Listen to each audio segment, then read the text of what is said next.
হঠাৎ পরিদর্শনে জেলা শাসক বিভিন্ন অঙ্গনওয়াড়ি কেন্দ্র থেকে শুরু করে স্বাস্থ্য কেন্দ্র পরিদর্শন করলেন। মুখ্যমন্ত্রী মমতা বন্দ্যোপাধ্যায়ের নির্দেশে জেলার বিভিন্ন প্রান্তের স্কুল, অঙ্গনওয়াড়ি কেন্দ্র ও স্বাস্থ্য কেন্দ্র পরিদর্শন শুরু করলেন মালদা জেলা প্রশাসনিক আধিকারিকরা।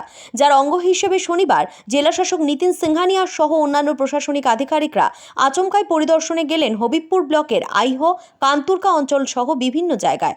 এদিন জেলা শাসক সহ অন্যান্য প্রশাসনিক আধিকারিকরা মিলে ওই অঞ্চলের বিভিন্ন স্কুল, অঙ্গনওয়াড়ি কেন্দ্র, স্বাস্থ্যকেন্দ্র ও পিএইচই পানীয় জল সরবরাহ ব্যবস্থা খতিয়ে দেখেন। সরকারি পরিষেবা প্রদানে কোথাও কোনো ঘাটতি রয়েছে কিনা তা খতিয়ে দেখা হয় এবং পরিকাঠামোগত কি অভাব রয়েছে ইত্যাদি নানান বিষয় খতিয়ে দেখেন তারা। পরিষেবা প্রদানে কোনো ঘাটতি দেখলে তা তৎক্ষণাৎ শুধরে নেওয়ার নির্দেশ দেন জেলা শাসক। Bureau report, RM Bangla. আরও আপডেট থাকতে আমাদের ভিডিও শেয়ার ও ফেসবুক পেজটিকে লাইক করে ফলো করে দিন।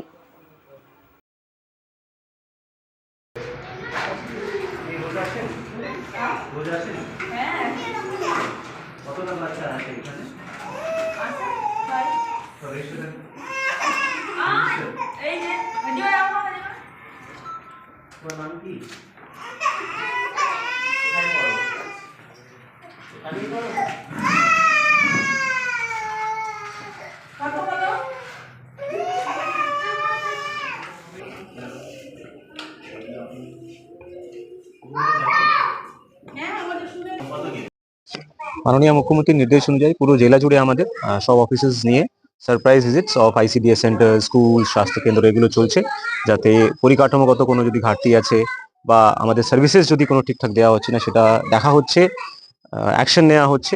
সো সেই মর্মেই আজকে আমার ভিজিট। এটা কেমন পেলেন? কিছু কিছু জায়গায় কিছু কিছু অসুবিধা আছে, সেটা রেকটিফাই করতে বলা হয়েছে। বাকি স্পট ফিডিং আমাদের বাড়াতে হবে, সেটা যে আছে আরো ট্রেনিং যে আছে আমরা করাবো, এবং যা যা ইনফ্রাস্ট্রাকচারের ঘাটতি দেখা গেছে সেটা আমরা ইমিডিয়েটলি টেক কেয়ার করব।